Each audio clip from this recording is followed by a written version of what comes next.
Hello everyone. आज हमारा contract 2 का लेक्चर नंबर 3 है। इससे पहले के जो हमारे 2 लेक्चर्स हैं, इसमें मैंने आपको फर्स्ट लेक्चर में तो हमारा सिर्फ इंट्रोडक्शन था, जिसमें मैंने आपको लिस्ट ऑफ टॉपिक्स बताए थे जो हम कॉन्ट्रैक्ट 2 में पढ़ने वाले हैं। उसी दिन हमने इंडेमनिटी का टॉपिक स्टार्ट किया था। इंडेमनिटी का टॉपिक एक ही लेक्चर का था, हमने उसको उसी लेक्चर में वाइंड अप किया था। अपने प्रीवियस लेक्चर में हमने गारंटी का टॉपिक स्टार्ट किया था, the contract of guarantee. Contract 2 में आपको पता है कि हम स्पेसिफिक काइंड्स ऑफ कॉन्ट्रैक्ट पढ़ रहे हैं।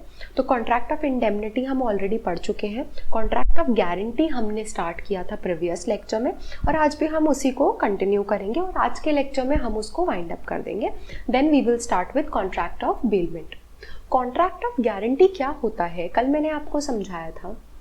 कॉन्ट्रैक्ट ऑफ गारंटी का मतलब है जब कोई पर्सन किसी थर्ड पर्सन के लिए श्योरिटी देता है, उसे बोला जाता है कॉन्ट्रैक्ट ऑफ गारंटी। इसमें 3 पार्टीज होती हैं, principal debtor, surety and creditor.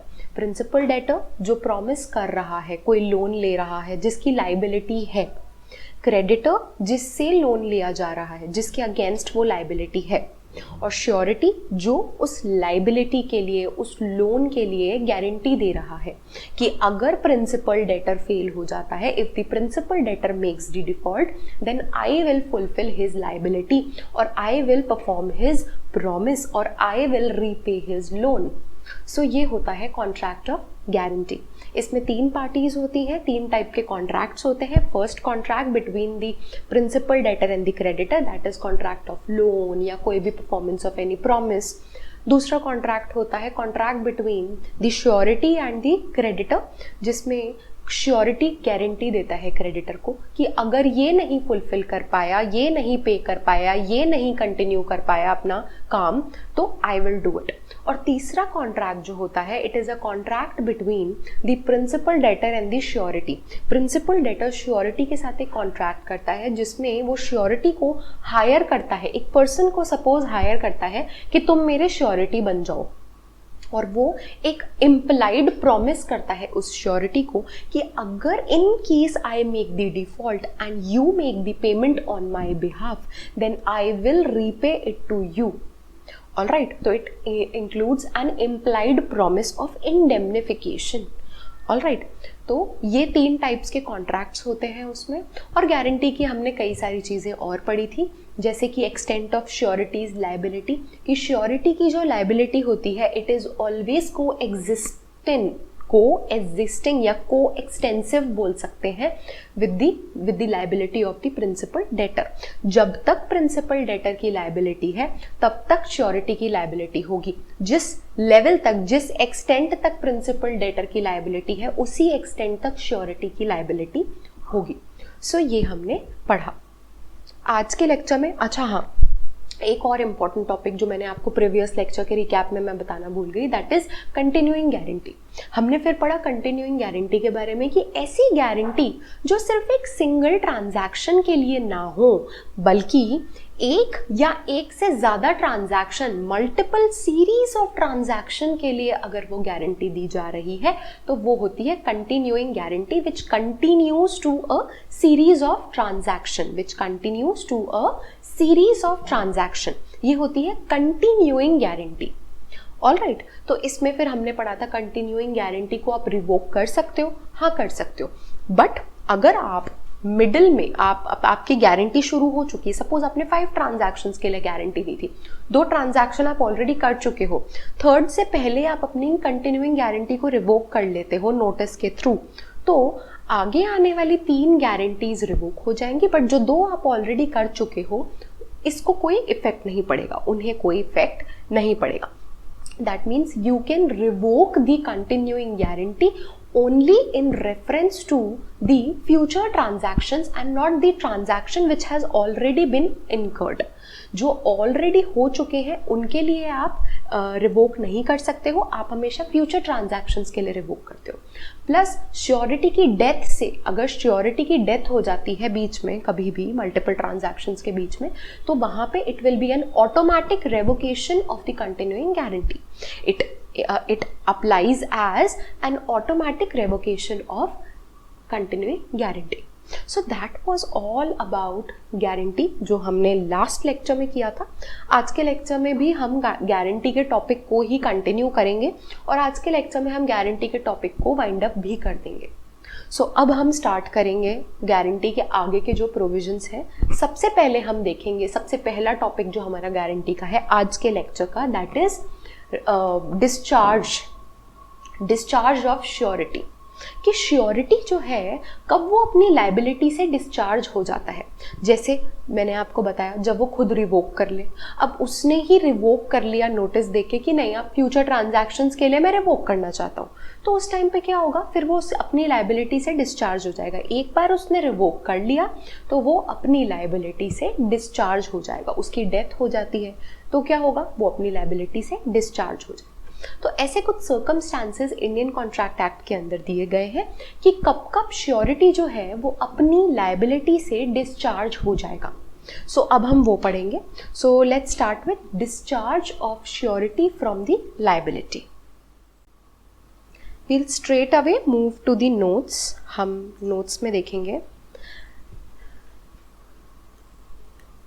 All right, discharge of surety from liability.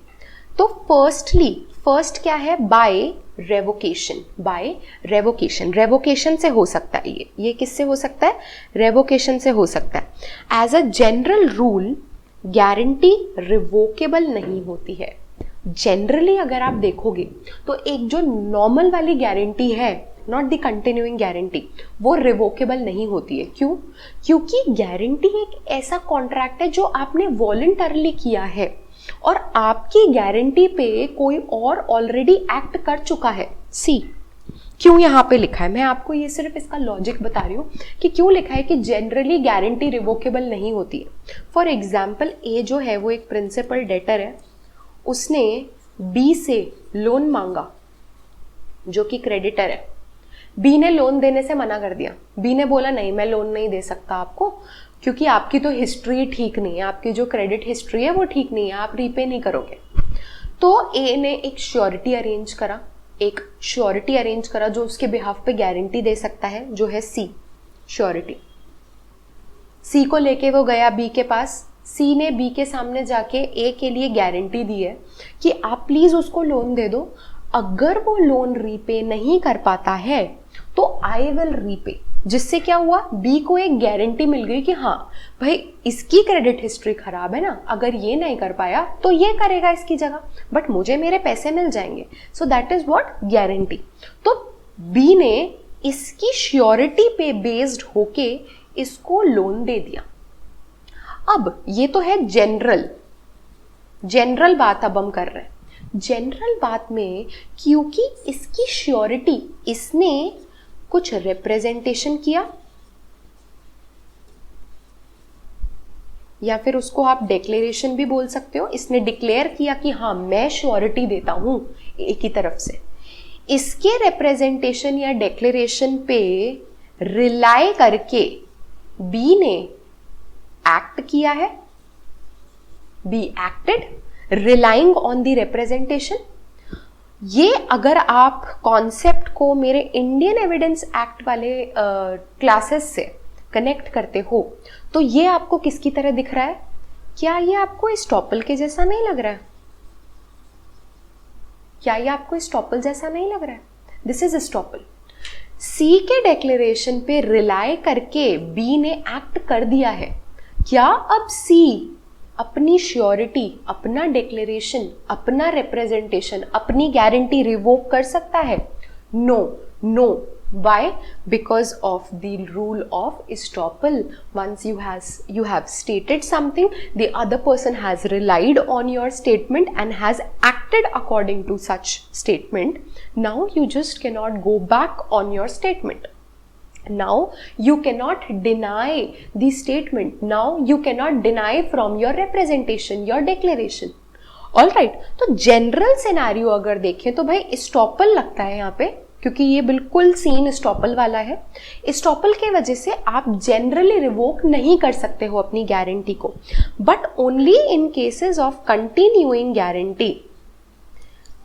Continuing guarantee के केसेस में ओनली आप रिवोक कर सकते हो। रीजन बीइंग, कंटिन्यूइंग गारंटी एक ऐसी सिचुएशन होती है जहां पे आपके पास स्कोप है कि हाँ अगर उसने एक्ट किया है तो वो 2 ट्रांजैक्शन के लिए किया है, आगे आने वाले 3-4 ट्रांजैक्शन जितने बचते हैं अभी तक सामने वाले पर्सन ने उस पर एक्ट किया नहीं है, अभी तक सामने वाले पर्सन ने उस पर एक्ट किया नहीं है। सो दैट मीन्स आप अभी उसको रोक सकते हो। ऑल राइट, तो जो ट्रांजैक्शंस आगे बचते हैं आप उसको उसके लिए रोक सकते हो, तो उसमें आप रिवोक कर सकते हो। But generally due to the operation of law of estoppel, rule of estoppel, आप उसको रिवोक नहीं कर सकते हो।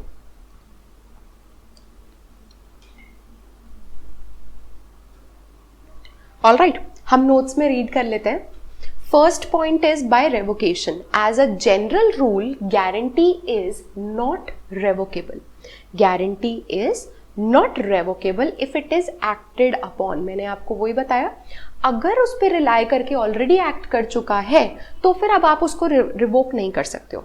हाउएवर कंटिन्यूइंग गारंटी में be revoked for future transaction by giving notice to the creditor. Creditor को नोटिस देके, क्रेडिटर को नोटिस देके आप फ्यूचर ट्रांजैक्शंस के लिए कंटिन्यूइंग गारंटी को रिवोक कर सकते हो। Even in this case, the guarantee could not be revoked for what which has been already done. तो past transaction which has already been incurred, उसके लिए तो आप रिवोक नहीं कर सकते हो, बट हाँ फ्यूचर ट्रांजैक्शंस के लिए आप जरूर रिवोक कर सकते हो। ऑल राइट, सेकेंड पॉइंट अब हम देखेंगे। सेकेंड पॉइंट, सेकेंड डिस्चार्ज किस तरीके से हो सकता है। दूसरा पॉइंट क्या है डिस्चार्ज के अंदर, बाय वेरिएंस। बाय वेरिएंस कैसे डिस्चार्ज हो सकता है, बाय वेरिएंस। सेक्शन 133 जो है इंडियन कॉन्ट्रैक्ट एक्ट का, वो बोलता है discharge of surety by variance in terms of the contract. जब कॉन्ट्रैक्ट के अचानक से टर्म्स चेंज हो गए, फॉर एग्जाम्पल मैंने जिस चीज के लिए श्योरिटी दी थी उस टाइम पे कॉन्ट्रैक्ट के जो टर्म्स थे उन टर्म्स को देख के, उन टर्म्स से अग्री करके मैंने अपनी श्योरिटी दी थी। फॉर एग्जाम्पल तब जो टर्म्स थे वो था कि हाँ मैं इसने जो लोन लिया है मैं उसके लिए श्योरिटी दे रही हूँ और उस पर इंटरेस्ट है 10% का। अब अचानक से बिना कंसेंट, बिना नॉलेज के मेरे टर्म्स चेंज हो जाते हैं, इंटरेस्ट रेट 10 से 30% हो जाता है। Whether I am willing to give surety for that? No, because I am not capable of doing that. I cannot give, I cannot repay 30% of interest. That is not my financial capability. अगर तो that will be discharge because मेरे consent के बिना अगर terms change हो जाते हैं, वो टर्म्स जिनके लिए मैंने श्योरिटी दी थी, अगर मेरे कंसेंट के बिना वो टर्म्स चेंज हो जाते हैं तो उस केस में मेरी लाइबिलिटी वहीं खत्म हो जाएगी। I will be discharged from my liability. All right, any variance made without the surety's consent in the terms of the contract between the principal debtor और द क्रेडिटर। प्रिंसिपल डेटर और creditor के बीच में जो contract हुआ है उसके जो टर्म्स हैं उसमें अगर कुछ वेरिएंस आ जाता है, श्योरिटी जिसने उन्हीं टर्म्स के लिए गारंटी दी है उसकी कंसेंट के बिना, तो in that case surety will be discharged from his liability. Surety will be discharged from his liability. All right, so that is second point. अब इसमें सेक्शन 133 के अंदर ये बात दी गई है, तो इसमें कुछ इलस्ट्रेशन से एक बार हम वो देख लेते हैं। इलस्ट्रेशन क्या कहता है, A becomes surety to C for B's conduct. A जो है सी को श्योरिटी देता है, किसकी श्योरिटी देता है, बी के कंडक्ट की। As a manager in C's bank, C ने अपने बैंक में बी को एज अ मैनेजर रखा है और उसके एज मैनेजर उसके कंडक्ट की जो गारंटी है वो सी को कौन दे रहा है, ए दे रहा है।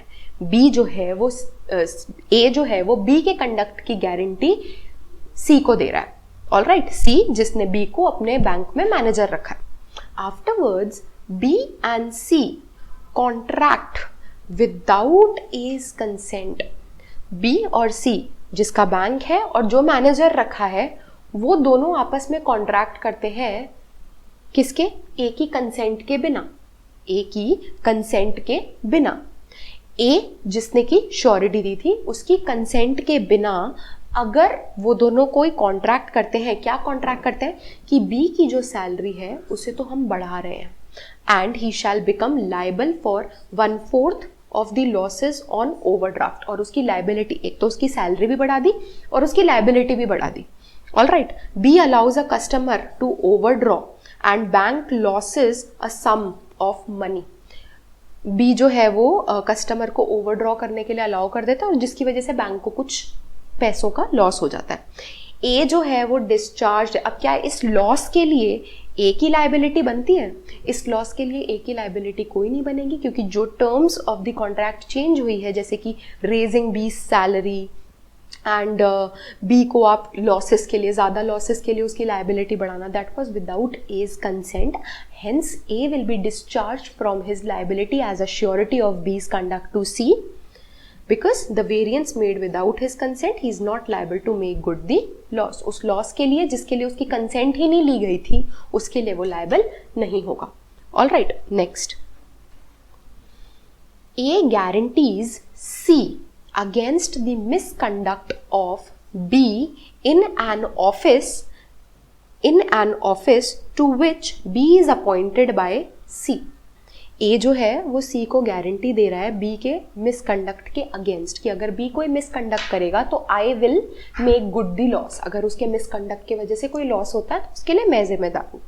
All right, of which duties are defined by an act of legislature, कोई ऐसा ऑफिस है जिसमें जो उसकी ड्यूटीज हैं वो किसी एक्ट में ऑलरेडी डिफाइंड है। All right, by a subsequent conduct nature of the office is materially altered. अब नेचर ऑफ द ऑफिस जो है वो मटीरियली ऑल्टर कर दिया जाता है। आफ्टरवर्ड्स बी मिसकंडक्ट करता है, ए वहीं पे डिस्चार्ज हो जाता है, क्योंकि future liability under his guarantee, भले ही मिसकंडक्ट जो था was not affected by the latter act, but क्योंकि जो चेंजेस हुए उसके लिए उसकी कंसेंट नहीं ली गई तो he will be automatically discharge. Next, C agrees to appoint B as his clerk to sell the goods at a yearly salary upon A's becoming surety to C for B's duly accounting for money received by him as such clerk.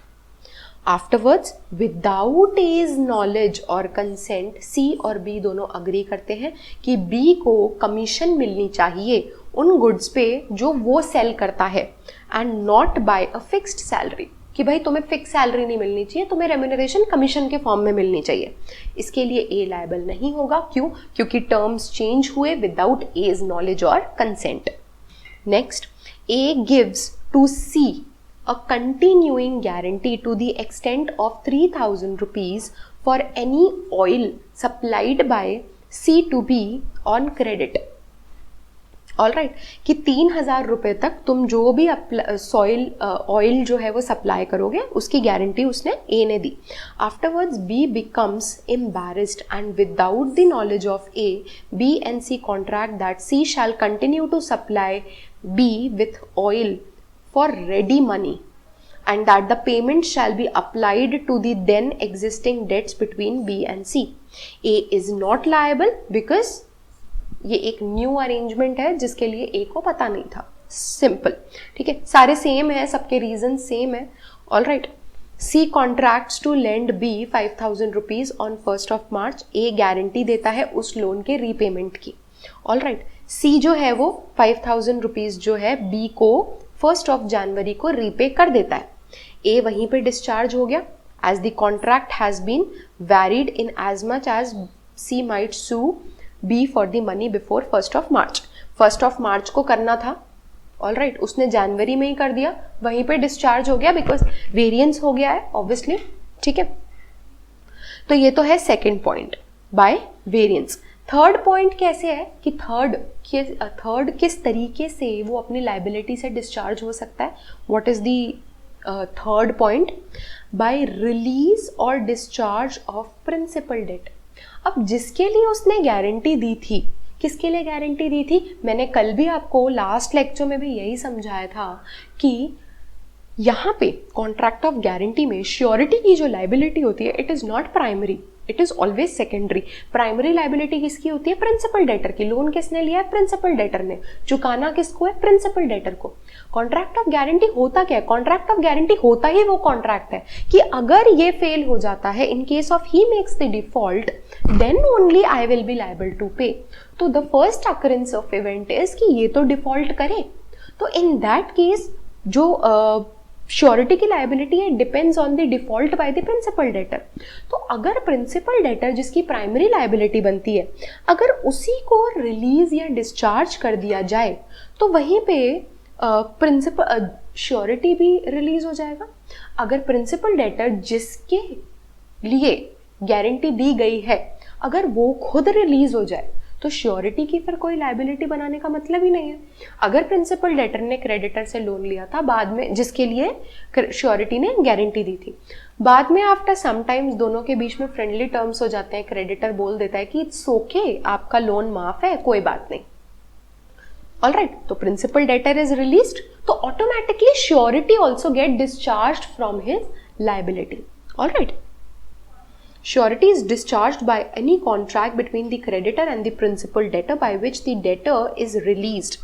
Act or omission of the creditor, legal consequence of which is the discharge of the principal debtor. All right. इसका illustration देखेंगे हम. A gives guarantee to C for goods to be supplied by C to B. A जो है C को guarantee देता है उन goods के लिए जो B C को देने वाला है. C supplies goods to B, and afterwards B becomes embarrassed and contracts with his creditor including C to assign them his property in consideration of their releasing him from their demands. जैसे ही B release होगा वहीं पे A is also discharged. All right. A contracts with B to grow crop indigo on A's land. All right.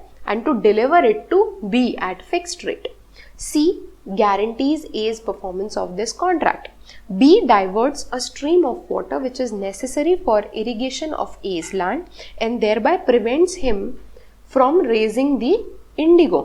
C is no longer liable on this guarantee. C is no longer liable for this guarantee. A contracts with B for a fixed price to build a house for B within a stipulated time. B supplying the necessary timber. C guarantees A's performance of the contract. B omits to supply the timber. Obviously अगर आप timber ही नहीं supply करोगे तो वो घर कैसे बनाएगा? तो क्योंकि वो release हो गया तो C जो कि surety है automatically release हो जाए. All right. Now fourth way of discharge of surety from his liability is जब क्रेडिटर या तो टाइम दे देता है प्रिंसिपल डेटर को कि ठीक है कोई बात नहीं आप थोड़ा और टाइम ले लो और पेमेंट आप ही कर देना, तो वहीं पे श्योरिटी की लाइबिलिटी खत्म है क्योंकि श्योरिटी ने बोला था कि 1 महीने के अंदर अगर ये नहीं कर पाया तो मैं करूंगा, बट बाद में क्रेडिटर बोल देता है कि चलो 1 महीना नहीं आप 3 मंथ्स ले लो, तो श्योरिटी ने 3 मंथ्स की क्रेडिट गारंटी तो नहीं दी है, उसने 1 मंथ वाली दी थी, तो जैसे ही उसने टाइम दिया उसको वहीं पे श्योरिटी डिस्चार्ज हो जाएगा फ्रॉम हिज लाइबिलिटी.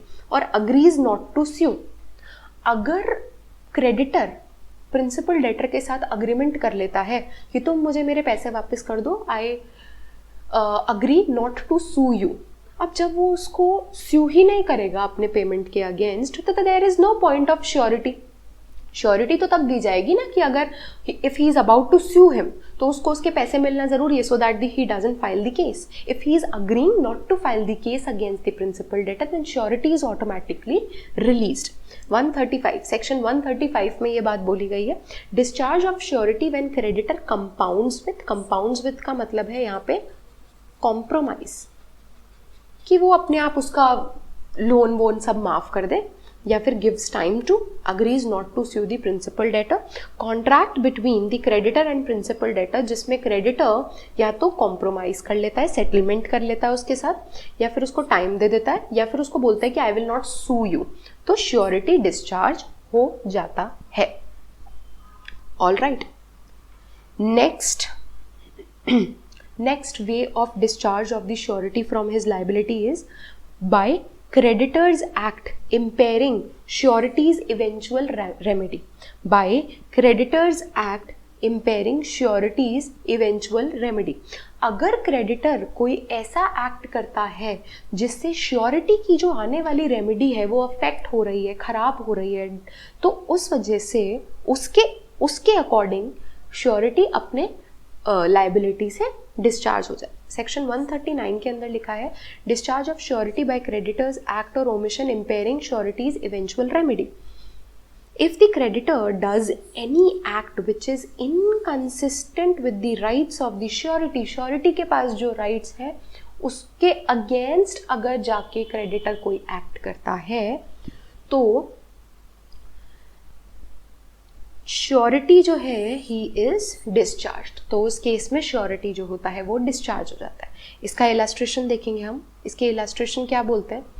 इलस्ट्रेशन बोलता है कि B contracts to build a ship for C. B C के साथ कॉन्ट्रैक्ट करता है कि मैं तुम्हारे लिए एक शिप बनाऊंगा गिवन सम, एक कुछ सम ऑफ मनी के लिए, to be paid by instalment. उसके पैसे तुम मुझे इंस्टॉलमेंट में दोगे as the work reaches certain stage. जैसे जैसे काम बढ़ता जाएगा वैसे वैसे आप इंस्टॉलमेंट्स में मुझे उसके पैसे देते जाओगे. ए बिकम्स द श्योरिटी टू सी. ए जो है वो इस चीज़ के लिए श्योरिटी बन जाता है बी के. किसके लिए श्योरिटी बनता है? बीज due performance of the contract.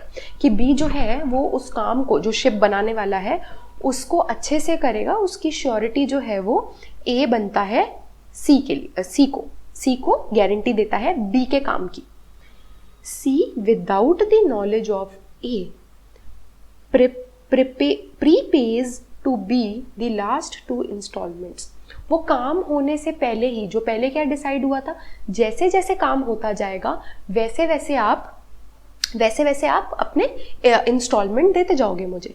अब इंस्टॉलमेंट लास्ट 2 इंस्टॉलमेंट्स जो है वो काम होने से पहले ही सी ने बी को दे दी, वो भी बिना ए की नॉलेज के. तो ए वहीं पे डिस्चार्ज हो जाएगा क्योंकि उसको पहले ही दे दी गई है. तो इससे हो सकता है कि ए का राइट वायलेट हो. ए का क्या राइट है कि अगर ए अपने डेटर के जगह पे करेगा तो ए जो है फिर वो डेटर से क्लेम कर सकता है. बट डेटर अगर उसने, ए ने क्या गारंटी दी थी कि बी अपना काम अच्छे से करेगा, उसके लिए बी को क्या मिल रहा है? बी को इंस्टॉलमेंट में हर एक वर्किंग स्टेज के साथ उसको कुछ कुछ अपने पैसे मिलते जा रहे हैं. अब अगर उसको पैसे पहले मिल गए तो जिस चीज के लिए ए ने गारंटी दी है, बी का कंडक्ट, बी का काम, बी जिस तरीके से शिप को बनाएगा, अब अगर वो शिप को नहीं बनाता है तो A can not claim anything from B. Why? Because B has already been paid the next 2 instalments. तो बी को ऑलरेडी पेमेंट मिल गया है तो इट विल हैम्पर. तो ये इससे ए के राइट्स खराब होंगे. तो A will be discharged. All right, okay. So that was all about discharge of surety from his liability. Discharge of surety from his liability. All right. अब हम देखेंगे invalid guarantee. अब हम देखेंगे invalid guarantee. Invalid guarantee क्या होती है? Invalid guarantee आपकी invalid कब होगी? गारंटी इनवैलिड होती है 2 सर्कमस्टांसेस में, जो सेक्शन 142 और 143 ऑफ इंडियन कॉन्ट्रैक्ट एक्ट में दिया गया है. कब कब गारंटी आपकी, जो आपने गारंटी दी है, वो इनवैलिड हो जाएगी? कब हो जाएगी?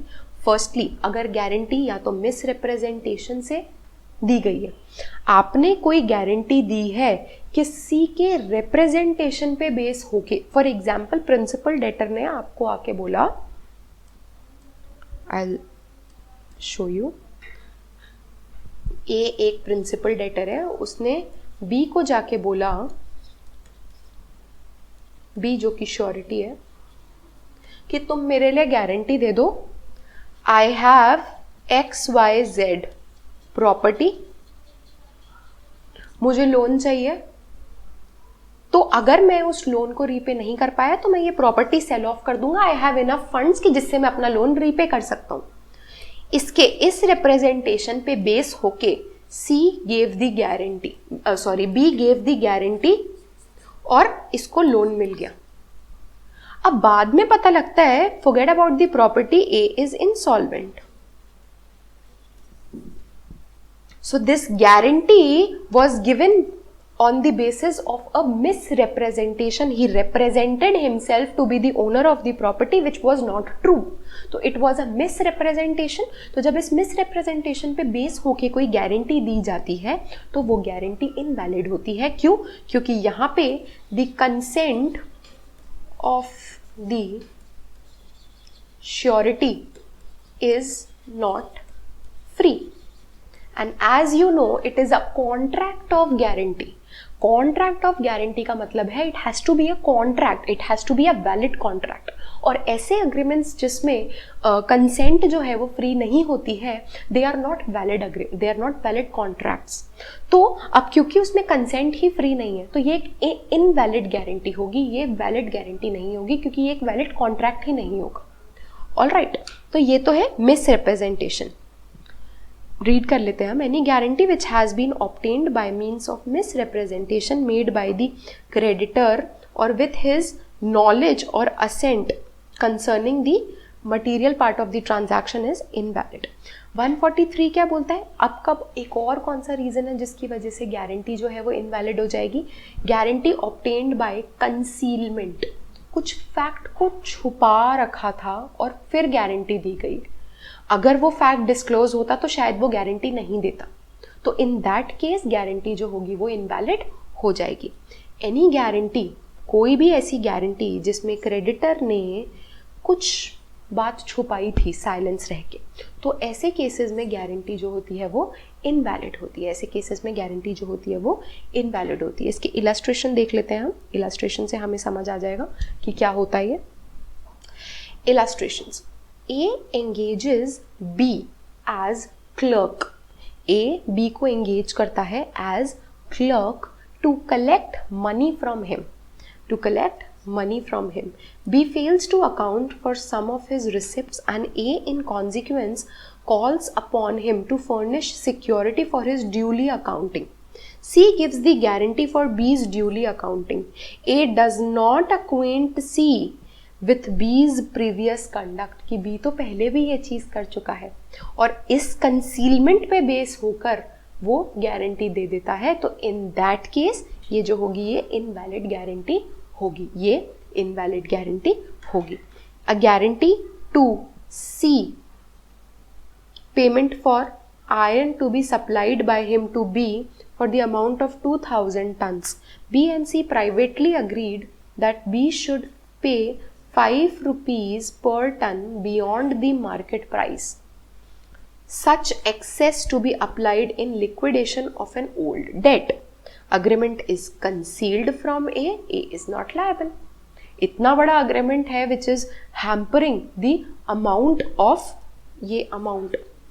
All right. तो obviously it will be invalid. All right. तो ये थी invalid गारंटीज. कौन सी गारंटीज क्या होती हैं? इनवैलिड होती. अब हम देखेंगे वेरी इंपॉर्टेंट पार्ट. श्योरिटी के पास जब आप श्योरिटी के लिए हम जब श्योरिटी की बात करते हैं, श्योरिटी की अगर हम बात करते हैं तो श्योरिटी के कुछ राइट्स होते हैं. श्योरिटी के क्या होते हैं? कुछ राइट्स होते हैं. ये राइट्स दो होते हैं. First is right of subrogation. Right of subrogation which is given under section 140 and 141 of Indian Contract Act. Second आता है right of indemnity. Right of indemnity section 145 Indian Contract Act. Section 145 में indemnity दिया गया, right to indemnity and right to subrogation section 140 141. ये दो rights है surety के. मैं आपको पहले जनरल समझा देती हूँ कि ये दोनों इनका मतलब क्या होता है. इंडेमनिटी का मतलब तो हमने कर लिया है ऑलरेडी, बट स्टिल मैं आपको इस केस में इंडेमनिटी कैसे होता है मैं आपको बताऊंगी. सबसे पहले हम सब्रोगेशन पे आते हैं. सब्रोगेशन क्या होता है? सब्रोगेशन का मतलब होता है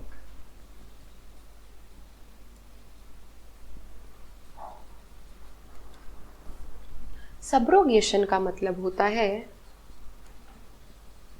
to enter into the shoes of.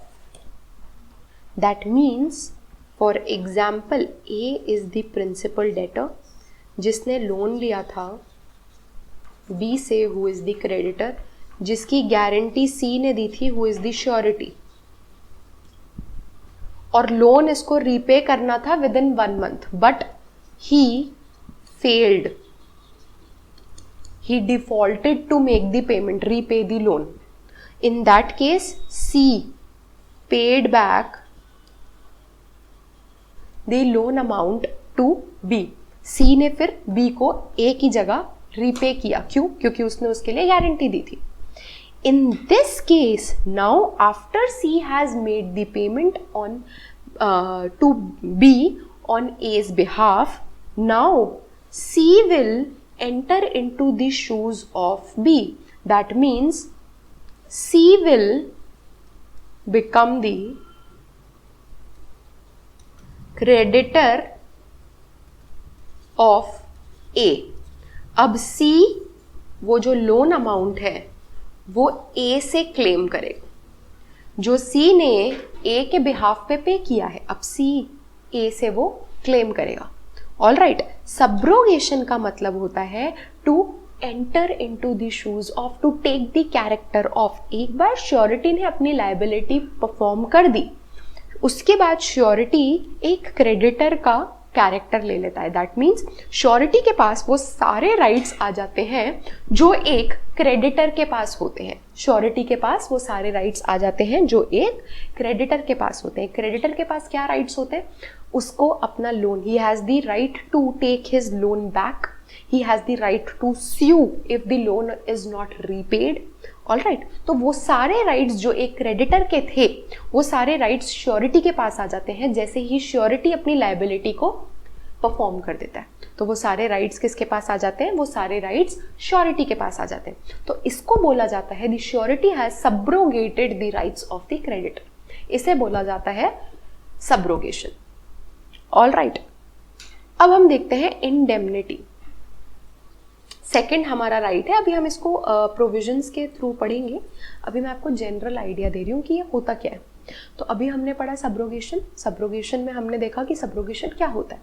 अभी हम इंडेमनिटी देखेंगे. इंडेमनिटी कि श्योरिटी का राइट कैसे हो सकता है. इंडेमनिटी इन जनरल क्या होता है वो हमें पता है कि to make good the loss.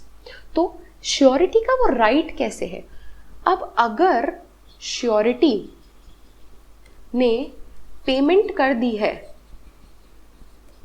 To the creditor on principal debtor's behalf, तो obviously this is a loss to surety. भाई उसने वो पैसे नहीं लिए थे बट फिर भी उसको रीपे करने पड़ गए, तो this is a loss to surety. Who will recompense this loss? Obviously principal debtor, जिसके बिहाफ पे उसने पैसे दिए हैं.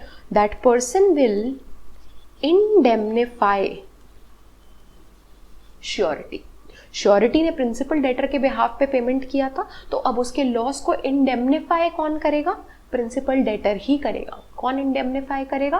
Principal debtor. तो ये होता है राइट टू इंडेमनिटी. इंडेमनिटी मतलब अगर कोई लॉस हो रहा है तो his loss will be made good by the principal debtor, by the principal debtor. तो ये इसके दो राइट्स हैं. एक बार हम पढ़ लेते हैं कि ये क्या होते हैं. All right, let's read. Rights of surety. Rights of surety. सबसे पहला आता है सब्रोगेशन. सबसे पहला क्या आता है? सबसे पहला आता है सब्रोगेशन. सब्रोगेशन में सेक्शन 140 आता है. सेक्शन 140 बोलता है rights of surety on payment और परफॉर्मेंस. कि जैसे ही वो पेमेंट कर देता है प्रिंसिपल के बिहाफ पे, या फिर जैसे ही वो लायबिलिटी या प्रॉमिस परफॉर्म कर देता है प्रिंसिपल के फेलियर पे, प्रिंसिपल के बिहाफ पे, तो क्या उसके राइट्स आते हैं. जब गारंटीड डेट ड्यू हो जाता है या फिर प्रिंसिपल के डिफॉल्ट के वजह से the guarantee duty has taken place और श्योरिटी पेमेंट या परफॉर्मेंस करता है, तो प्रिंसिपल डेटर इज लायबल और surety is invested with all the rights which a creditor has against the debtor.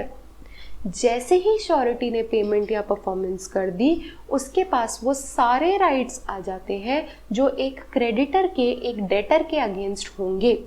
He enters the character of the creditor. He enters the shoes of the creditor, and then he becomes the creditor, and he is invested with all the rights that a creditor has against the principal debtor. All right. हम पढ़ लेते हैं आगे. The surety is invested with all the rights which the creditor has as against the principal debtor after he has paid the guaranteed debt or performed whatever he was liable for upon the guaranteed debt becoming due or principal debtor defaulting in the duty guaranteed. All right. As soon as the guarantor has paid, जिसने guarantee दी है मतलब surety, has paid to the creditor what was due to the creditor under the guarantee, तब उसको entitlement मिल जाता है to be subrogated to all the rights possessed by that creditor in respect of the debt or default which the guarantee relates. उसके पास सारे rights आ जाते हैं. In Darbari Lal versus Mehboob Ali, it was held that the surety is entitled to all the rights and securities of the creditor as against the principal debtor. Normal सी बात है ये. Subrogation जो होता है it is automatic. अब obviously जैसे ही श्योरिटी ने पेमेंट किया प्रिंसिपल डेटर के बिहाफ पे, तो श्योरिटी सब्रोगेशन करने के लिए ज़रूरी नहीं है कि श्योरिटी को कोई अग्रीमेंट साइन करना पड़ेगा या श्योरिटी को कोई डिक्लेरेशन करना पड़ेगा कि now I have made the payment, I will be subrogated. No, जहाँ उसने पेमेंट किया automatically he will be subrogated to the rights of the creditor. Automatically he will get all the rights of the creditor. Automatically he will become the creditor. He will enter the shoes of the creditor. There need not be an express declaration for that. ये automatic होगा. After the debt is due or the default occurs, promise which has been granted and the surety has paid to the creditor, surety can sue the principal debtor in his own name. ये automatic होगा. जैसे ही उसने एक बार payment कर दी, surety अब तुरंत अपने खुद के नाम से प्रिंसिपल डेटर को स्यू कर सकता है. He need not wait for any other formality to be done because ये payment it is self explanatory. Now this surety has subrogated the rights of the creditor and he can very well sue the principal debtor for the amount. All right. The word invested in this section dispenses with the necessity of any written assignment or transfer of the rights. कोई formality नहीं चाहिए यहाँ पे from the creditor to the surety. ऐसा नहीं है कि creditor अपने rights surety को transfer करेगा formality के through या कोई ऐसा obligation है कि written assign करने हैं उसको अपने rights. No. कोई ऐसी फॉर्मेलिटी ऑब्लिगेशन की ज़रूरत नहीं है. It will be N automatic subrogation. All right. इसमें एक सेक्शन और है, सेक्शन 141. सेक्शन 141 बोलता है कि श्योरिटी का राइट बनता है to the benefit of creditor security. जितनी भी सिक्योरिटीज क्रेडिटर के पास रखी थी, फॉर एग्जांपल अगर डेटर ने क्रेडिटर से कोई लोन लिया है जिसके लिए श्योरिटी ने गारंटी दी है, अब उस लोन को लेते टाइम डेटर ने क्रेडिटर के पास कुछ सिक्योरिटीज रखवाई थी एज कोलैटरल में भी. All right. तो अब क्योंकि श्योरिटी ने सारा लोन पे बैक किया है डेटर के बिहाफ पे, तो अब क्रेडिटर का तो सारा खत्म हो गया हिसाब किताब, क्योंकि क्रेडिटर को अपने पैसे वापस मिल गए. Now he is bound to return those securities, but वो प्रिंसिपल डेटर को फिर भी नहीं देगा. वो किसको देगा? श्योरिटी को देगा, क्योंकि पैसे श्योरिटी ने दिए हैं एंड सब्रोगेशन के अकॉर्डिंग अब सारे राइट्स जो क्रेडिटर के थे अब वो श्योरिटी के हो चुके हैं. तो वो सिक्योरिटीज भी अब श्योरिटी की होंगी. अब श्योरिटी उन सिक्योरिटीज को रखेगा और उन्हें यूज करेगा for the payment by the debtor. All right. Surety is entitled to the benefit of every security जो एक क्रेडिटर के पास है डेटर के अगेंस्ट एट द टाइम जब contract of suretyship was entered. जब वो श्योरिटी बना था उस टाइम पे जितनी भी सिक्योरिटीज डेटर ने क्रेडिटर के पास दी थी वो सारी अब श्योरिटी के पास आ जाएंगी. Whether surety knows the existence of such security और नॉट। ज़रूरी नहीं है कि पता होना चाहिए श्योरिटी को कि हाँ इतनी इतनी सिक्योरिटीज़ है, उसको नहीं भी पता है तो भी by automatic operation of law, now because he is the creditor, he is into the shoes of the creditor, तो he will have all the securities. And if the creditor loses or without the consent of the surety parts with such security, surety is discharged to the extent of the value of the security. अब क्योंकि ये surety का right है कि उसको सारी securities मिले, तो अगर श्योरिटी की कंसेंट और नॉलेज के बिना क्रेडिटर से खो जाती है बाय चांस अगर वो सिक्योरिटी, या फिर क्रेडिटर उसको बेच देता है, he parts away, he disposes of the security, तो जितनी अमाउंट की वो सिक्योरिटी थी जिसका लॉस या डिस्पोजल हुआ है, पार्टिंग अवे हुआ है, उस अमाउंट के लिए the surety will be discharge from his liability. So that is about subrogation. ये होता है राइट टू सब्रोगेशन. सेक्शन 140 हमने पढ़ा, सेक्शन 141 हमने पढ़ा.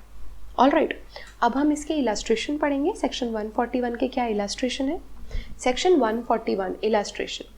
सी advances to B his tenant 2000 rupees on the guarantee of A.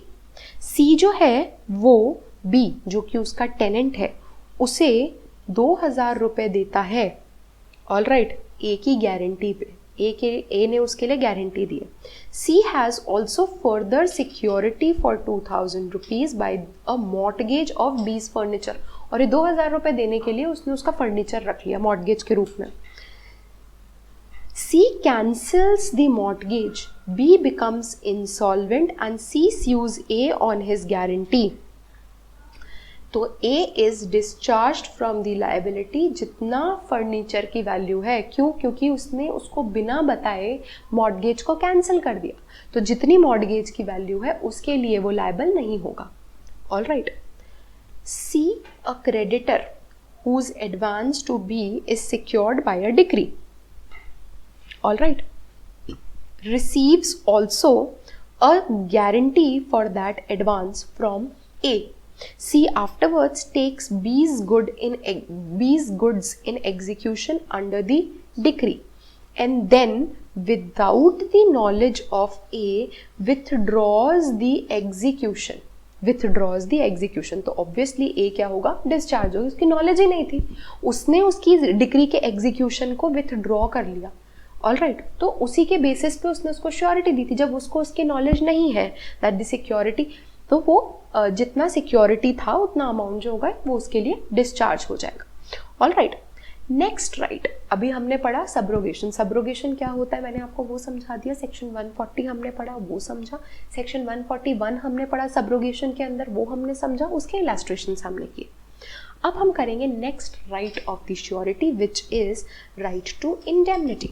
Right to indemnity मैंने क्या बताया आपको? इंडेमनिटी, राइट टू इंडेमनिटी का मतलब है right to get recompensed. Right to get recompensed. Recompensed किससे? प्रिंसिपल डेटर से. किस लिए? जो पेमेंट उसने उसके बिहाफ पे किया है, डेटर के बिहाफ पे, उस अमाउंट के लिए रिकम्पेंस होने का, रीइम्बर्समेंट का राइट है, वो होता है राइट टू इंडेमनिटी. सेक्शन 145 में दिया है implied promise to indemnify the surety. जब आप किसी को अपनी श्योरिटी के फॉर्म में हायर करते हो, जब आप किसी को अपनी श्योरिटी बनाते हो, तो उसमें ज़रूरी नहीं है कि आपको एक्सप्रेसली ये बात लिखने की ज़रूरत है उस कॉन्ट्रैक्ट ऑफ श्योरिटीशिप में कि अगर तुम मेरे बिहाफ पे कुछ पे करते हो तो I will recompense it. It is implied. Obviously अगर कोई आपके बिहाफ पे कोई पेमेंट कर रहा है which that person is not entitled to generally, but सिर्फ क्योंकि आपके लिए उसने गारंटी दी है, वो आपके बिहाफ पे अगर कोई पेमेंट कर रहा है तो आपको उसे रिकॉम्पेंस करना है. That is implied. All right, तो ये होता है right to indemnity. In every contract of guarantee इसमें एक इम्प्लाइड प्रॉमिस होता है by the principal debtor to indemnify the surety, and the surety is entitled to recover from the principal debtor जो भी सम उसने राइटफुली पे किया है under the guarantee, but no sum which was paid wrongfully.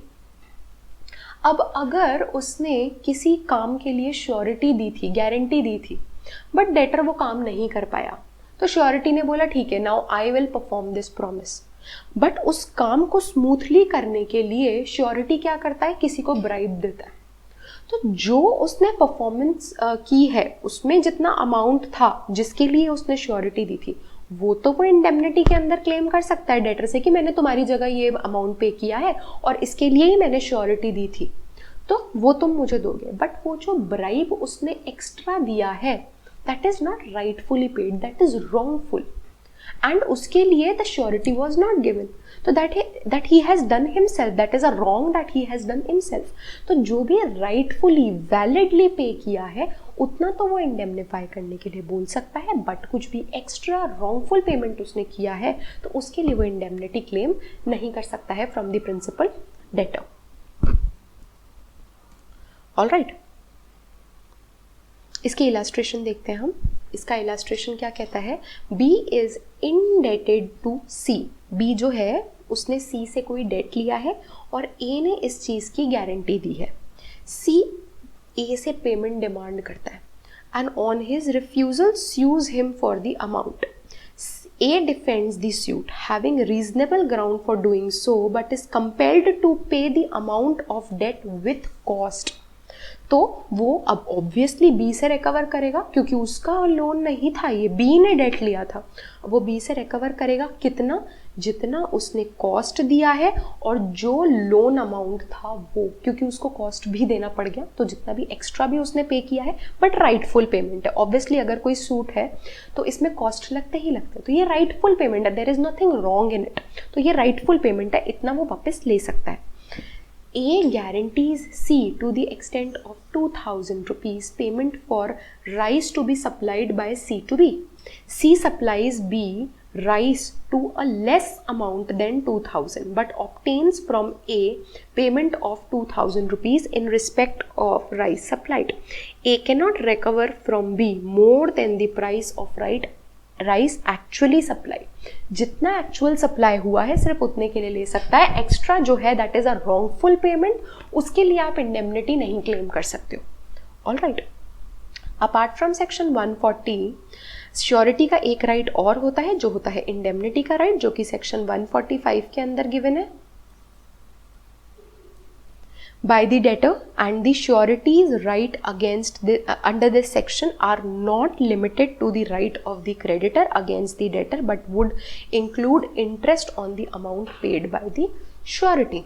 all right, सिर्फ इससे पहले हमने subrogation में क्या पढ़ा कि जितने राइट्स क्रेडिटर के हैं सारे के सारे श्योरिटी के पास आ जाते हैं, बट इंडेमनिटी के अंदर सिर्फ क्रेडिटर के जितने राइट्स हैं सिर्फ उतने तक लिमिटेड नहीं रहता है। अगर कोई इंटरेस्ट है, कोई कॉस्ट लगी है, तो वो भी श्योरिटी क्लेम कर सकता है।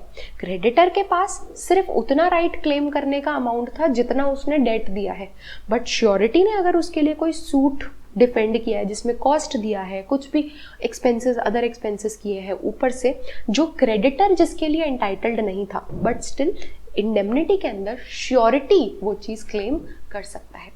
सो सब्रोगेशन में the rights of the surety are exactly of the rights of the creditor.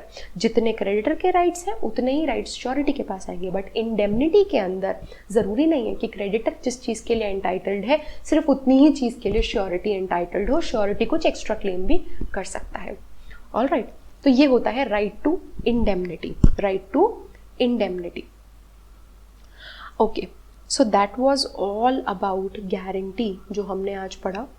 यहाँ पे हमारा गारंटी का टॉपिक वाइंड अप होता है। मैंने आपको गारंटी के टॉपिक में जितने भी इम्पॉर्टेंट हमने अभी सेक्शन 145 तक तो कर ही लिया, टोटल कहाँ तक है, सेक्शन 147 तक है, क्योंकि 148 ऑनवर्ड्स आपका बेलमेंट शुरू हो जाता है।